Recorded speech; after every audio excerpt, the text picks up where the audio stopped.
All right. Well, joining me now back in the United States is drop site journalist Alex Colston, fresh off his detention or his Israeli custody, and then his flight back here to the United States after covering the Global Sumud Flotilla for Drop Site News. Alex, welcome home. How are you?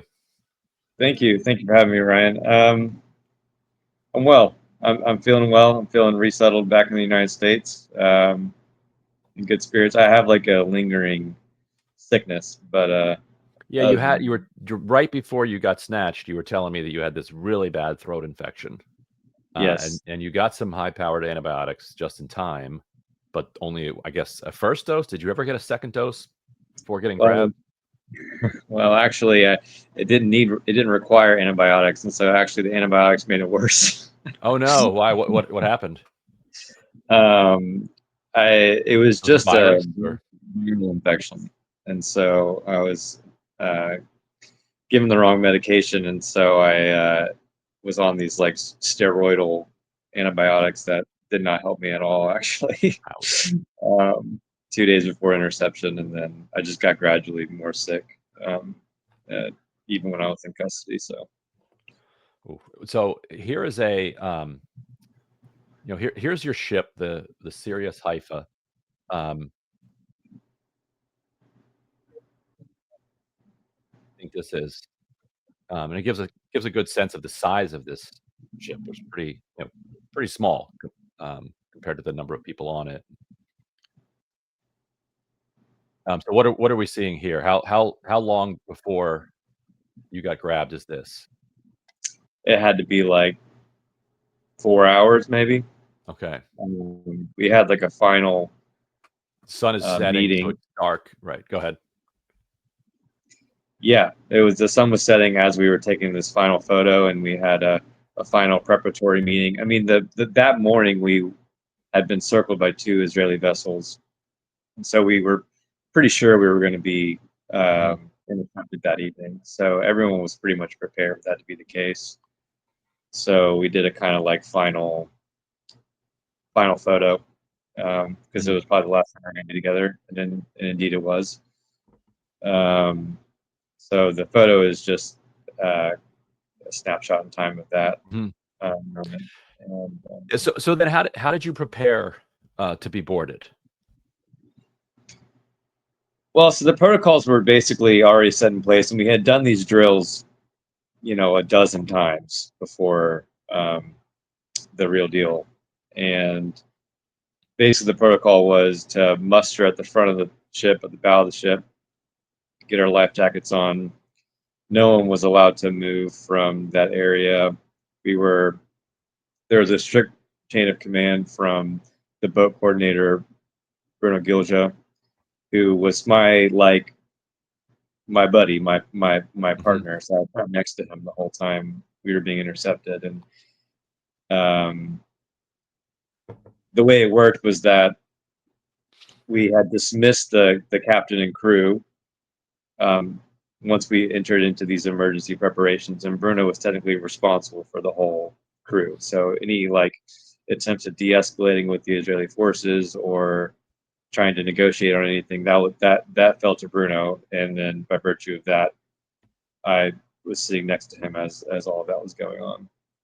And you had mentioned that you guys threw out, and you filmed this as well, threw out all your kitchen knives, threw out anything that could be remotely perceived as a threat. Did you all huddle at the bow because the idea was they would board at the stern and that would be less threatening to them? What was the thinking there? Well, the two ways to board the ship are on the port side and starboard side. Mhm. You really couldn't board the ship otherwise. The But way further down toward the stern No, it's in largely? the middle of the ship Okay. actually. Okay. Um, you really can't board either way because it's like a big like uh, World War I sailing vessel Mhm. where it rises up on either side, and so the only way to really get access to the boat is in the middle of the boat. And so, just to paint the picture a bit, it was like I was sitting starboard side, and the Israeli vessel was behind us when it was trying to board us, and so I could see to my left the Israeli naval forces trying to attempt to board, and I had to be perfectly honest. It was quite a comical scene, to be How's frank. so? Well, because they had this ladder that they were trying to hook onto the ship, and Mhm. it took them like, you know, 10 to 15 times of trying to do it. And I was like one of the only people who could see what was going on to my left, and to my right, everyone was sitting there and they couldn't see anything. And I had to tell myself multiple times, like, do not laugh at Mm. what's going on, because on the one hand, I didn't want to provoke the Israeli military, and then on the other hand, I didn't want to give anyone the wrong impression. Mhm. You couldn't see anything. So but you know, objectively, it was quite funny, to be honest. It was quite a goofy Right. So attempt they to get so people. they Keystone cop their way onto the boat eventually. And then what do they do? Are they guns drawn or not, or they weren't even, what level of fear did you sense from them? I don't know about fear. They definitely wanted to like project a certain amount of, command and authority of the Mhm. situation. They definitely came with guns drawn immediately, Mhm. assault rifles and pistols. And it's one remarkable fact is that they're just super encumbered by all of their military gear. I Right. mean, they have, you know, uh, extra, goggles, night vision goggles, and you know, they, if They're you've draped ever out. seen, yeah, I mean, it's super tricked out. I mean, you've ever seen like U.S. military or naval people, elite naval people, they're always, decked out in a bunch of high tech gear, and that's no less true of Mhm. Israeli soldiers. I mean, I had a thought over and over again as I was watching them. I was just like, I mean, these are basically American soldiers. I mean, Israelis are Americans who speak Hebrew and have the same military prowess. Mhm. Right. Um, Right. I mean, A kind of pretty fearsome, well-equipped force in that sense. in that sense, but then they didn't seem to have their sea legs because they were having a hard time walking around the boat as Right. it was moving. Right. That's Um, probably an interesting kind of asynchronicity to see the massive amount of projection of power through the weaponry, but then stumbling around the boat. So then they put you onto the Israeli vessel. they How does that go? they Or commandeered the did they ship. tow yours in? No, they commandeered it entirely, and they steered the ship themselves. I mean, Okay, they had to ask how to do it, but um, as soon as as soon as they were told how to steer the ship, they steered it themselves. got it. So then you go into the port of Ashdod. Is that right? Ashdod, yeah. I mean, prior to that, um, our ship I think took the longest to get from the interception point because it was so early in the evening Hmm. to the port itself, and we're a slow, large vessel.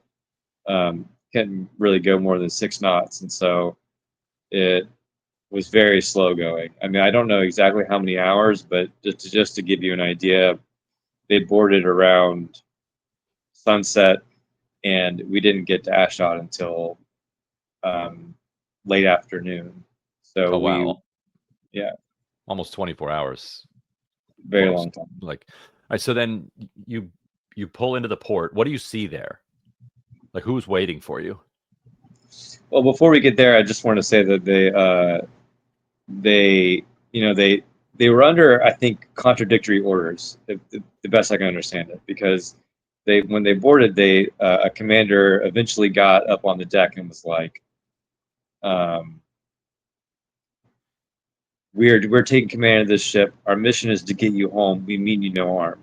Meanwhile, the guns are drawn, and they're telling us Hmm. not to move. Don't talk to each other. Don't talk to anyone but the Israeli commanders. They took all of our stuff. They made us sit, stationary for the whole time that we were sailing. Eventually, when the sun came up and it got too hot, you know, someone was like, "Why don't we just go into the hull of the ship where it's, at least more tolerable?"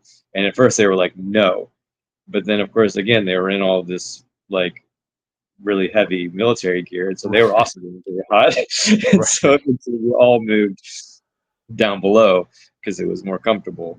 I mean, they were still like overseeing us the whole time, but I think that they were under like they wanted to be both sort of like menacing, but also kind of humanizing and like even trying to be kind of friendly. Mm. But it was a bit like schizoid in that respect. It was like hard to get a read on what they were actually trying to communicate. Now, did you sleep at all that night on the sitting out on the I deck? tried to. I mean, I was also like getting increasingly ill by the hour, so I You're was right. Right. trying to get any amount of sleep I could while we were Right. sailing. All right. So you pull into the port. And what's waiting for you there? Some of the other ships were arriving, um, also commandeered by um, the Israeli Navy. I mean, it took them about 38 hours to get all of the boats Hmm. secured, and with most of the ships being intercepted in around 10 hours. Um, and so we got there, and so just more and more ships were showing up, and we were sitting at the port, and there people were just sitting in front of the Ashdod Port Authority, which is where all the processing happened. And we stayed on the ship for a long time. I mean, they didn't let us off. The reason why I got off eventually was that I was again just getting increasingly ill, and I eventually just had to lay down on the deck of the boat. And my colleague Hayat from Al Jazeera was like trying to get my fever to go down and gave me some medicine. And then the Israeli military was like, "Is he sick? Does he need medical attention?" And they're like, "Yes, he needs medical attention." And I was like, "Yes, please, I need some medical attention."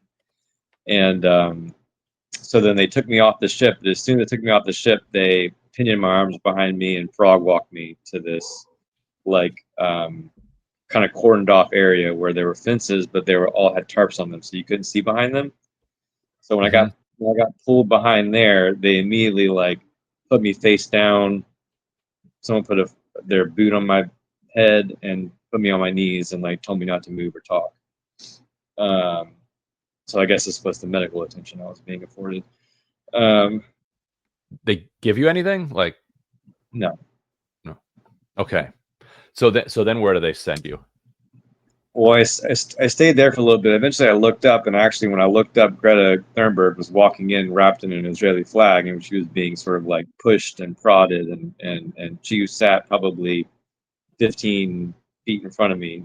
Same maneuver, like put her head on the ground and like made her sit on her knees, and they basically we weren't allowed to like be in a relaxed posture the whole time we were at Ashdod. If we did that, we were brutalized one way or another. Like kicked? Like what did you see, or what happened to you? Well, continually reiterated to get on our knees, and then like if we didn't cooperate, we were pushed or kicked or had our head um, uh, face down on the ground. Right. Yeah, and there were some reports that Greta was kind of dragged a little bit. Like what did you see when it came to the treatment of her versus other people? That was the scene that I saw. Basically, was her being Right. dragged into the cordoned off area, and she was like pretty roughly treated, and you know the I saw reports that she was forced to kiss the Israeli flag. I didn't see any of that, but she was wrapped in one of the flags or forced to carry it when she was being transferred Right. off the boat. Port Authority. And so you're on your knees for how long? And like, I imagine if I was on my knees on the floor for 5 minutes, I'd be in a lot of pain. It was pretty brutal. I mean, it was not comfortable. We were they they stage us in different parts of the Port Authority. So I was there for a second, and they eventually moved us again. So when you saw that video of like Ben Gavir out in front of the building, that was Hmm. ultimately where we were. All of us were crowded there finally, and Now, did you and see Ben Gavir? Did he come in? yes, I was like stage right of that Okay. video as it was happening, and I watched the whole thing. It was quite watching the video itself. It's kind of it's a funny depiction of the scene because from my perspective, no one was really paying attention, and I don't even think people even knew it was Ben Gavir at first. I mean, basically, this guy shows up. He has like an entourage with him, and there's this frumpy guy with a camera in front of him trying to get this like video of him calling us terrorists or whatever. And I think that no one really paid attention or understood what he was saying until we discerned that he was calling us terrorists. And then when that happened, everyone started chanting and shouting back at him. And he kind of like scurried away after that, actually. And then the other Israeli prison guards descended on the scene and put us in zip ties and sort of reinforce some kind of order. But I think I like have that here. Tell me if this is the right one. Let me play this. Does this look like the right scene? I can't actually see it, Ryan, but I assume that there's only one or two videos like this. Yeah, this is so you can see the kind of a brick wall behind him. Yeah, that sounds right. It was just kind of I mean, it I think from the video it was very much fit for Israeli consumption. It was like meant to show that he was being, assertive and forceful Right. with these newly detained terrorists or whatever. Did And your treatment change as a result of his intervention? well, he was, I mean, he was effectively provoking us, and then, everyone sitting there shouted back, and then, of course, then the prison guards responded in kind. I mean, and again, like, funny enough, I would say, like, the Port Authority people were, again, a little bit, like, they were there, like, at his backing, but they were also kind of just, like, not really paying much attention to his showmanship at first, and then everything kind of became more draconian um, as people responded to him. Did you spend another night there? Well, so what happened was that after that, we were zip tied. We were sitting out front. Some people had to sit out there for like 3-4 hours. I'm pretty sure, zip tied and out front as they processed everyone. And so inside, we were being processed. We had to like take our clothes off and like give our clothes up and then go through immigration processing. And we each had like an escort for that, appointed by the Israeli Authority, and that took a little bit of time to get through each. Get through each part of it. Right. And I mean, and again, I was really getting more sick by the hour, so I was like shivering at some point in the Port Authority, and people kept asking me if I was all right, and I was like, well, no, I don't feel good. And anyways, so we go. They kept asking us to sign documents. No one would sign anything until we had our lawyers present. The second to last station in the processing, some of us did get to have a lawyer to consult with, and the immigration officials, they asked kind of funny questions. They would just be like, "Were you on a boat sailing to Gaza?" And we would be like, "Well," I was like, "Yeah." And they would be like, and then they would try to like intensify the questions and be like, "Did you know that you were breaking a lawful blockade?" And I would, I was sitting next to my lawyer, and I would like look at her, and I'd be like, "Well, we were intercepted in international waters. Like, depending on how you look at it, you guys broke the law, actually, not Yeah. us." And so the questions were a bit like they're kind of like gotcha questions or something. Like if we had said the wrong thing, maybe we would have incriminated ourselves or indemnified ourselves. But it was a bit of a kangaroo court situation, and really the lawyers were there just to advise us about how to respond. We were offered a chance to sign a document that said we would be deported within 72 hours. And initially, I actually wasn't going to sign that document. But because I was feeling so sick, I was like, you know what, I should probably just sign the document and go home. So I signed it. Didn't matter. Obviously, I was Right. 5 days. Right. Yeah. And Yeah, and I heard of a bunch of people who did not sign it that got out quickly, and then people who did sign it who did not get out. So it does seem, in a classic Kafka-esque sense, to be just another piece of paper that has actually no significance inside this bureaucracy. yes. So how do you then wind up at what's it called, Ketziat, Yeah, down in the desert? I don't know how to say it, but one of those two ways. Well, so the lawyer, again, like appealed to the immigration officials and the port authority and was like, he's sick, he should get some medical attention. And I was like, yes, please. And so they were gonna.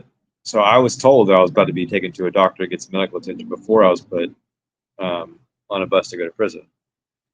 Well, they just sent me to the next station where they took all my stuff and what remained of my stuff, including my medications and my contacts and my eye contacts.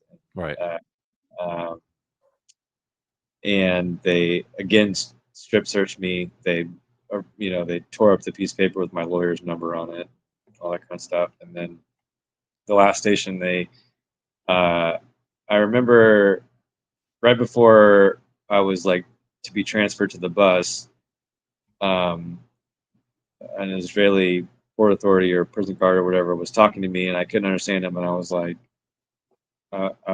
understand. And he was like, "You don't speak Hebrew?" And I was like, "No." And he's like, "Why not? Everyone should speak Hebrew." And I was like, "Okay, I don't know what you're saying." Uh, uh, and and that's when I like right after I saw that guy is when I was like temporarily like blindfolded to be taken to the bus and pinion my arms pinioned and the way that they would like brutalize us, they would do it with like open hands. So they didn't want to leave a mark.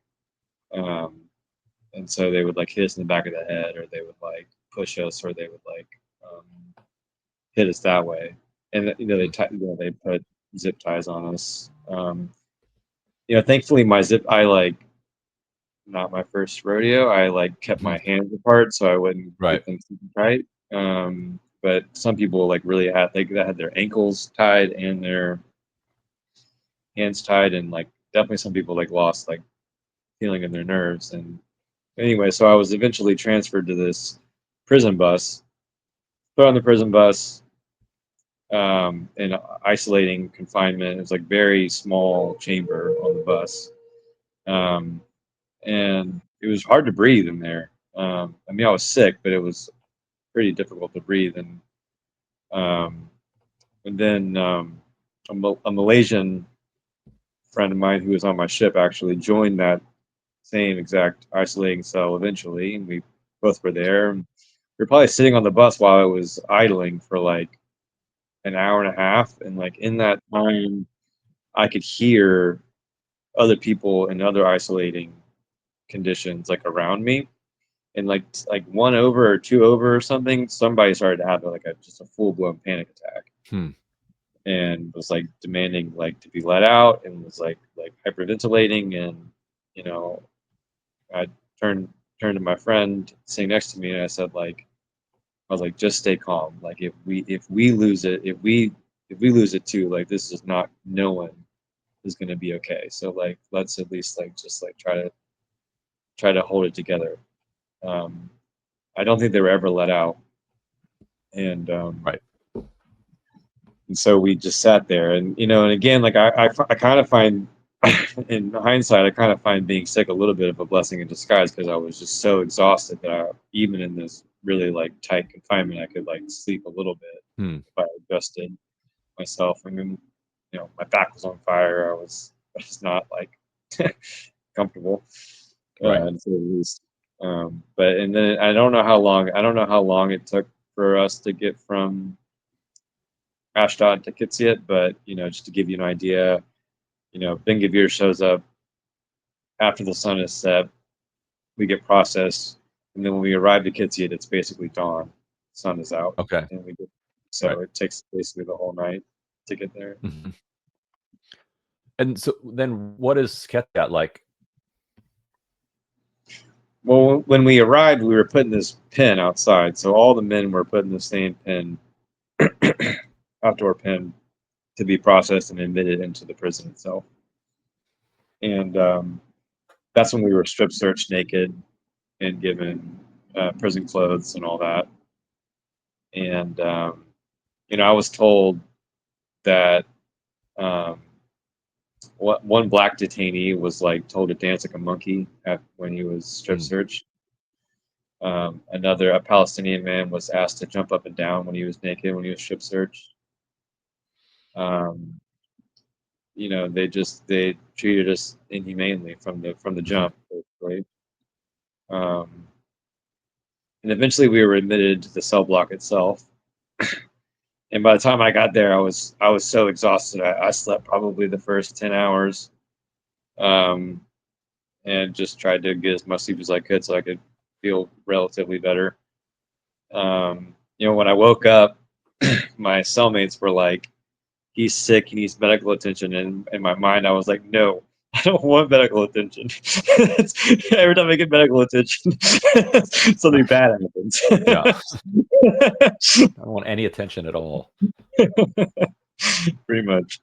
So they then put you in cells, like with a bunch of different people? There were some reports of people being crammed in so much that they had to put their mattresses up against the walls to sleep.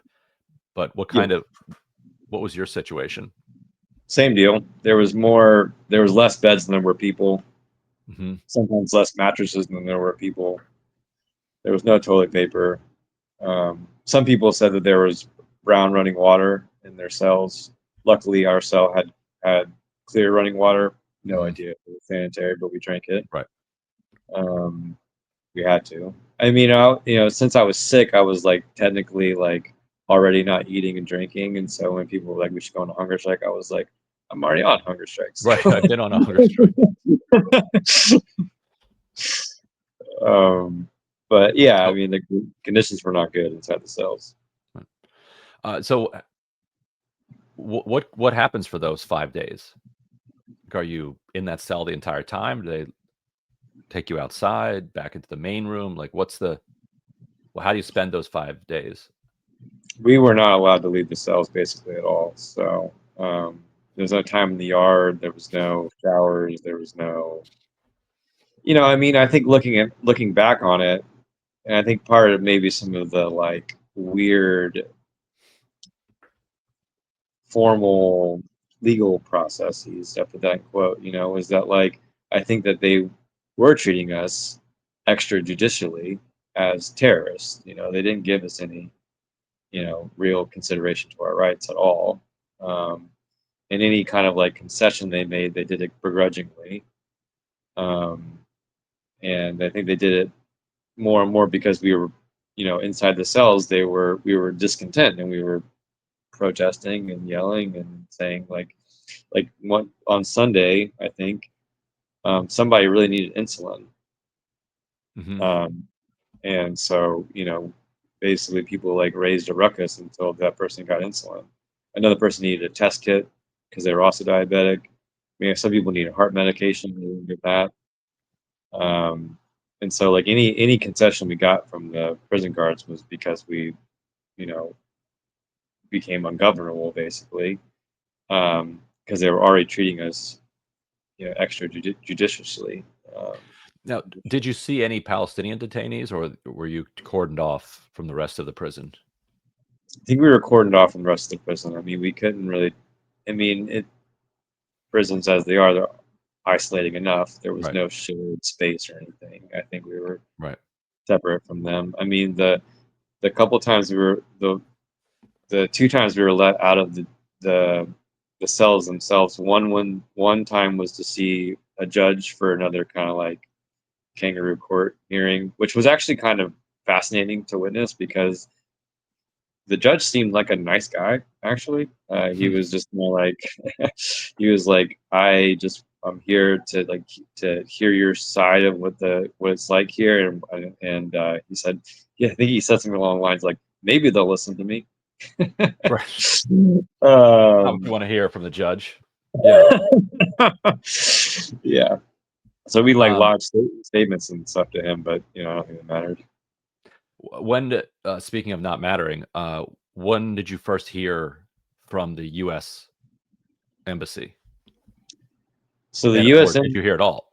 the U.S. consulate was later than most other consulates. So and we had heard from other people in the cells, like French citizens or Turkish citizens or Italian or Spanish citizens.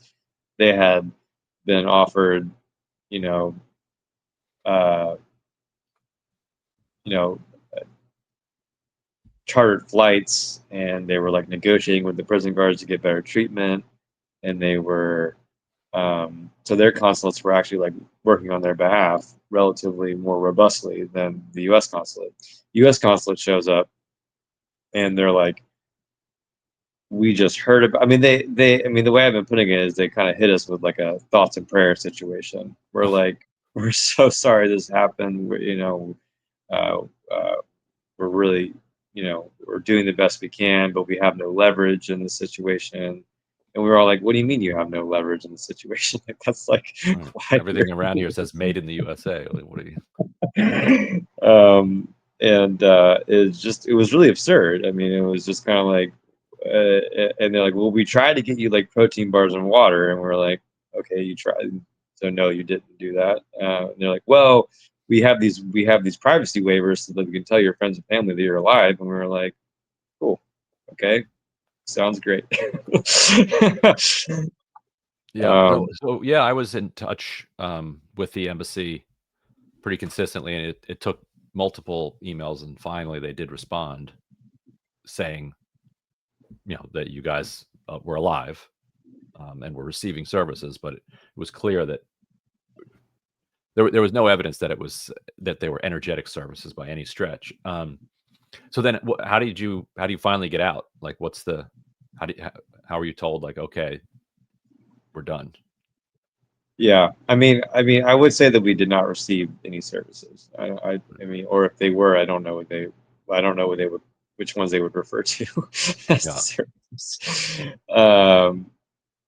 So I mean, we're So slowly but surely. by the way, did you start feeling better, or like what kind? How was your sickness? So there, I was able to get some paracetamol, which did make the fever go down. So I guess maybe that was the service, if I could point to anything.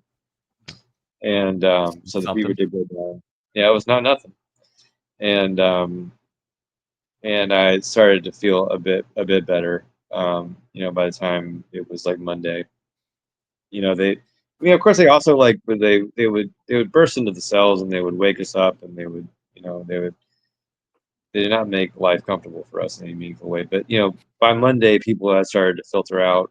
Um, some of the more active consulates were able to get people out earlier, and most people who were left were like the Brazilians, and us, and the North Africans. Though some of the Moroccans were let out pretty early, actually, and some of the Turkish people Hmm. were let out pretty early too.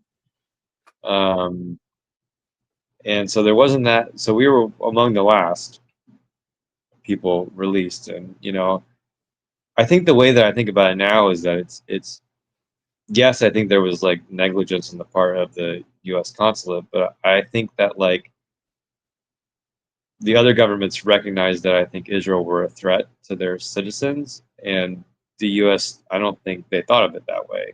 Hmm. Um, and I think that really accounts for the differential treatment. I think they just thought that we were fine in Israeli custody, despite the fact that we were saying we definitely weren't. Right. Um, and so then we learned on Monday evening that we're going to be let out on Tuesday, on October 7th. And we sort of believed it. I mean, we didn't really know at the time. We just took them at their word, like, okay, this must be true. Um, and lo and behold, we wake up on Tuesday, and they tell us that we're going to leave in a few hours. And, the reason why we got out was really because the Jordanian embassy and the Jordanian delegation, the GSF, worked with the U.S. delegation to get us a bus from Hmm. Israel to Jordan. So then you hopped on that bus and took it through Israel 48 up to then, and then up to basically the Jordan border and into, or you have to get out, I guess, and walk and take another bus and another bus. Like, or Yeah, did you ride that bus all the way? yeah, the El Arabi passing that you go from the Mhm. basically the West Bank into Jordan. We took that, and they dropped us I mean, they basically just did like an exchange right on the border. Mhm. We were transferred into like kind of Greyhound bus type situation, and uh, our passports were exchanged, and then we ended up in a Jordanian embassy office. And For so the you would, and I skipped over this in the beginning, but I know you guys, didn't you throw your devices, your phones, and Mhm. other stuff overboard? So at this point, you have a passport, but you have no. Did you have ID? I mean, do you have a wallet? Do you have credit cards? Like, do you have like what do you have at that point? Just your our, passport, our prison clothes and our passport. right? So did About it. you? So yeah. So did somebody lend you money, or like what's the process from for basically getting home and So getting a this is where it hotel gets and getting? even yeah, right. Yeah, I mean this is where it gets even funnier in my opinion. But we arrived to the building, with whoever remained, so including Brazilians and some other people, and U.S. Consular General shows up.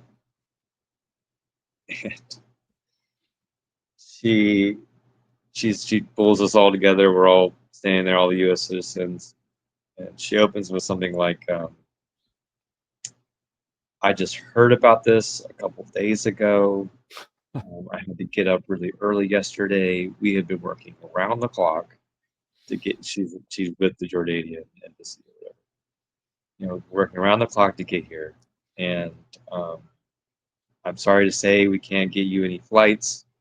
We can't get you any money. If you want to, you can take out a $5,000 loan. They had to pay back on interest, and your passport privileges will be suspended in that time. They secured us a 72-hour travel visa. And anyways, as she was saying all this, I was sitting right behind her, standing right behind her, and I was just like, I just started laughing because I was just like, I was like, this is ridiculous. After being told that, I mean, literally the Brazilians were next to us and they were getting chartered flights from their government, and they were, you know, they were being put up in a hotel and all this stuff. And I was laughing, and she turned around and she's like, I can hear you laughing, and I don't know what's so funny. And I was like, you're saying you're doing all this stuff. You're telling us you're telling us that you cannot do anything. Actually, Right. she started crying after I said that. So, Ouch. That seems a uh, little bit extreme. um, th- what I said, or what, No, no, or that a little bit of an extreme reaction. I don't know if it that warranted was, tears. very, very self-pitying in my view, at least, about how she was responding. And then after that, she was like, she's like, we're not here to babysit you. And we're like, we're not being asked to be. We've been in prison for 5 days. We Right. just you're supposed to be here to help us get home. And you clearly can't or won't, or whatever. So, anyways, the U.S. delegation is the reason why we had accommodations in Jordan, and eventually were able to get on flights to Doha, and then back in the United States. Got it. Got it. Yeah, any insights into the occupation or the state of Israel that you didn't have before that you picked up from this experience? It's hard. It's hard to say, like, in a single sentence, but I think Israel is treated as this sort of or is understood to be by its critics to be um, a menacing state. Controls everything and is vicious and violent. And of course, they're vicious and violent, but I, not because of competence, and not because Mhm. of like bureaucratic, efficiency or anything like that. They have a lot of weapons. Hmm. and have a lot of impunity, and that's really dangerous. But I was not impressed by the prison guards who seemed to have a hard time being able to count how many people were in a cell because they would do it multiple times a day, and took them forever. And I was not impressed by um, the Israeli officials who just seemed to talk a bunch of nonsense a lot of the time. Hmm. And Interesting. so, it's true that they're you know exterminating the Palestinian people and they're carrying out all of these vicious attacks. But at a human level, like a one-to-one level, like I not impressive. Right. Even Interesting. in my view. Right. Right. Interesting. Very interesting. Well, thank you for running through that experience for us. It's interesting to hear it in such a granular level. Of course, yeah, yeah. No, I mean, I'm gonna. I mean, I've been writing about it. I'm gonna write about it some more. And I think there's a lot to process, but Hmm. and it's interesting to both be re- responsible to being an observer and a witness, and at the same time, you know, we were all painted with the same brush. Hmm. We were all Right. actionists, terrorists, and Right. No, they're right. It's not as if Ben Gvir came in and said these are all terrorists. Well, except for the journalists, of course. They're just here to cover this. Right. It's just they're all terrorists. Yeah. yeah, no distinction was made. No distinction was made. I think if you're an enemy of the state to Israel's security, according to them, you're a problem to be jailed or extinguished. Right. And I do think from that perspective, I think Israel does that, but many states do that, and that's a problem for the peoples of the world to have states that have that kind of mentality about critics or dissidents or anyone in dissent. That's a dangerous situation. I mean, up to and including the United States, but I think like not only, right? It's a democratic problem. Right. Right. Right. Well, Alex, welcome home. We were all worried about you. Glad you're back safe. Thank you, Ryan. Thanks for taking the time to talk to me.